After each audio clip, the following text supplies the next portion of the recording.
Family politics में सबसे बड़ा बाहुबली कौन? लालू प्रसाद, शिबू सोरेन या मुलायम सिंह या फिर कोई और? फैमिली पॉलिटिक्स भारतीय राजनीति में एक वक्त इसका खूब बोलबाला था। बिहार में लालू प्रसाद यादव, उत्तर प्रदेश में मुलायम सिंह यादव, झारखंड में शिबू सोरेन के साथ दक्षिण में कई ऐसे उदाहरण देखने को मिल सकते हैं। कई ऐसे भी नेता हैं जो भी इस दुनिया में नहीं है, लेकिन उनके बाद उनके बेटे सत्ता संभाल रहे हैं। इसमें करुणानिधि के बेटे और तमिलनाडु के सीएम MK स्टालिन, उड़ीसा के बीजू पटनायक के बेटे सीएम नवीन पटनायक शामिल हैं। कुल राज्यों में सरकार तो कई विपक्ष में परिवार की भूमिका निभा रहा है, वहीं कई नेता अपनी विरासत सौंपने को तैयार हैं। आइए एक नजर डालते हैं कि फैमिली पॉलिटिक्स में कौन है सबसे बड़ा बाहुबली। मुलायम परिवार, पार्टी सत्ता से दूर और फैमिली में फूट। देश में सियासत की बात बिना यूपी बिहार के किए पूरी नहीं होती है। पहले यूपी में जहां 2017 से पहले प्रदेश में मुलायम फैमिली का खासा दखल होता था, समाजवादी पार्टी की सरकार थी और तत्कालीन समाजवादी पार्टी चीफ मुलायम सिंह यादव और उनके बेटे तत्कालीन सीएम अखिलेश यादव का बोलबाला होता था। मुलायम सिंह यादव ने सपा को आगे बढ़ाया। वह खुद मुख्यमंत्री और देश के रक्षा मंत्री भी रहे। वह एक दौर था जब राज्य से लेकर केंद्र की राजनीति तक उनके दखल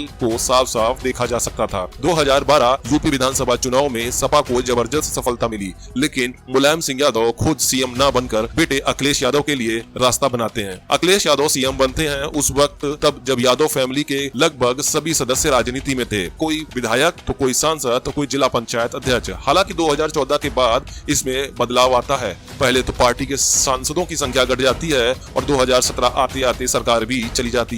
2022 में सत्ता की वापसी नहीं होती है और विपक्ष की ही भूमिका में पार्टी को रहना पड़ता है। उधर मुलायम सिंह की उम्र भी अधिक होने के साथ अब वो भारतीय राजनीति में वैसे सक्रिय नहीं दिखाई देते हैं, लेकिन जिस पार्टी और परिवार को उन्होंने सहेजा, आज उनकी राजनीति में पकड़ कमजोर होती चली गई। पार्टी की सत्ता में वापसी नहीं हुई और उधर परिवार में झगड़ा भी काफी बढ़ चुका। उधर अपर्णा यादव और इधर शिवपाल ने बीजेपी में जाने की चर्चाएं भी जोर पर हैं। लालू फैमिली की भी वैसी ही कहानी।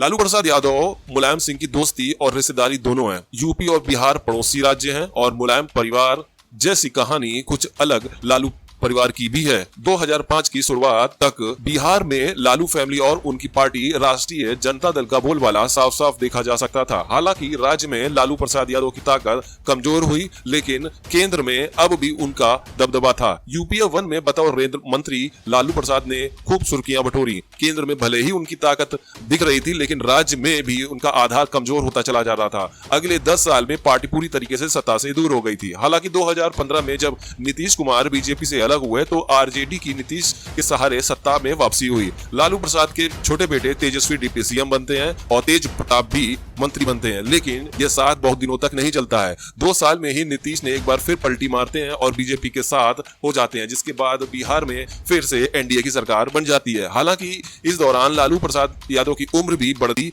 और उनको जेल भी हो जाती है। केंद्र में दखल पूरी तरह न के बराबर और राज्य में पार्टी विपक्ष की भूमिका में रहती है। झारखंड में सोरेन परिवार सीएम की कुर्सी पर। हेमंत, झारखंड जब नया राज्य बना उस वक्त से लेकर अब तक चर्चा में गुरुजी यानी शिबू सोरेन रहे। झारखंड मुक्ति मोर्चा की स्थापना 1972 में हुई और पार्टी का महा अधिवेशन 1983 में धनबाद में आयोजित हुआ। शिबू सोरेन पहली बार 1991 में पार्टी के अध्यक्ष चुने गए और तब से लेकर वह लगातार पार्टी के निर्विरोध अध्यक्ष चुनते गए। झारखंड में शिबू सोरेन को चाहने वालों उन्हें गुरुजी के नाम से संबोधित करते हैं। उनके 3 बेटे दुर्गा, हेमंत और बसंत हैं। उनकी एक बेटी अंजलि है। पूरे परिवार का कैरियर राजनीति है।